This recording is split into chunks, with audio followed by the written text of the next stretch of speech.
But anyways, Peach Patch, I just wanted to say, Barbie didn't do anything wrong.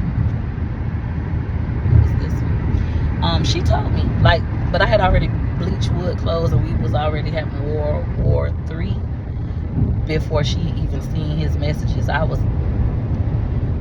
she had wrote me, she was like, hey, Peaches, Wood wrote me something disrespectful. I'm like, girl, I had done already bleached all this man clothes.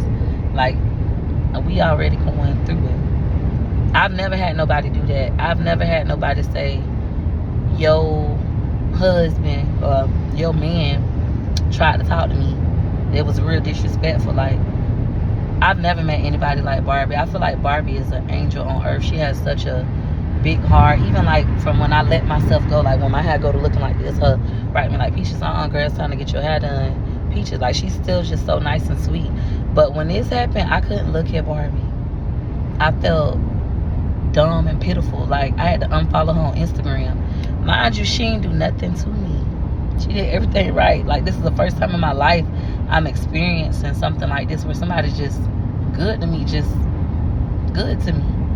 And I still choose to work it out with my husband. And I unfollow Barbie because every time I'm on Instagram and one of her pictures pop up, I just bust out crying. Like, because what she gave to me, like when I say she's so positive and so encouraging, and I just love Barbie, right?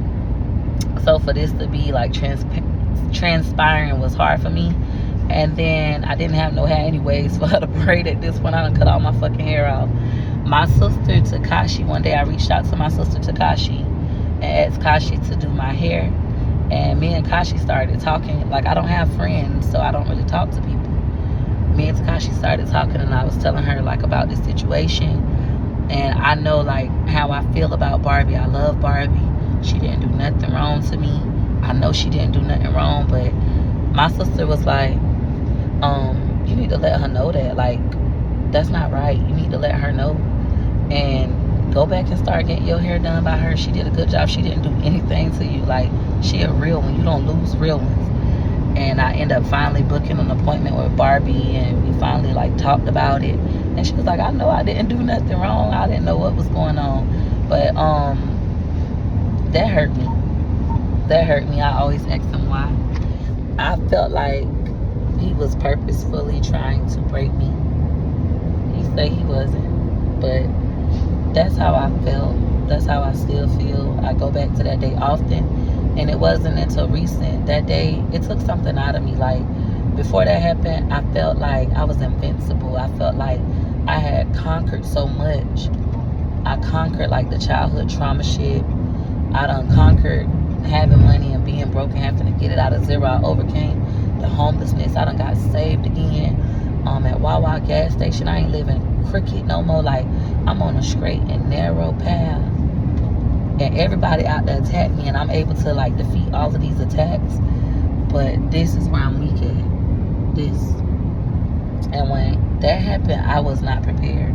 I'm thinking me and Wood are doing well. I'm thinking I'm getting my hair done, my nails done. We going out of town. We got the nanny, my auntie watching our kids, right? Like, everything is great. I'm making more money than ever. I'm happy. Like, genuinely from the inside out happy. And then this happened, and it's just like, and I did it on camera so everybody got to see like my weakness. And all my L's started coming. I started losing everything. Everything. I lost my baby. Lost my Facebook monetization. Lost my TikTok. It was just like the season of losses.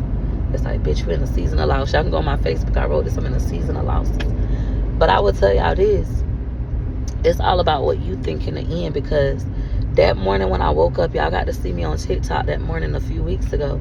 When I woke up and I said, I want to make $50,000 today.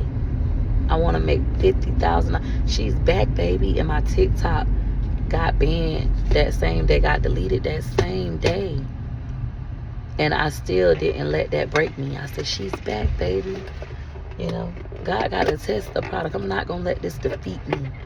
She's back. I could feel that something that got took out of me that day when Wood did this, it came back. God put it back. Not Wood, not me, but God. God put it back. He restored me. And I believe that I could do anything again, right?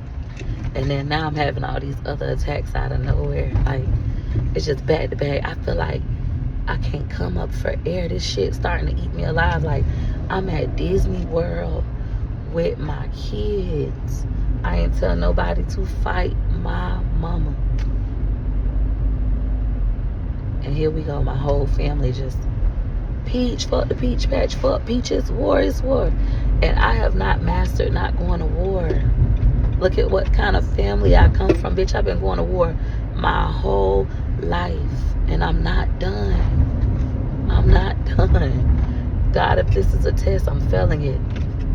I'm not done. You know, I'm hurting so bad on the inside. It's like every time I'm trying to elevate and have that peace. Every time. Here we go. And then I just think about Les Brown. Those are the words that keep me like going right now. That Les Brown, like, life is full of crises. You either are currently in a crisis, just got out of a crisis, or headed to a crisis. I think about what my daddy said. Life is filled with adversity. Keep going anyways. This is all a part of the adversity. You be thinking like you untouchable. The thing that you think won't break you, the thing you put in your all into, will. But as soon as you learn, like, it's not a you problem, it's a them problem. It's not a peach problem, it's a them problem.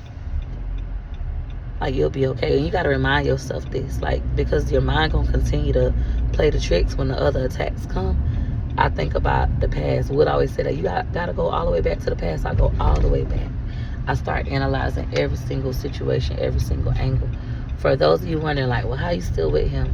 I still love him. I still love him. I hate him too. A little bit. A lot of bit.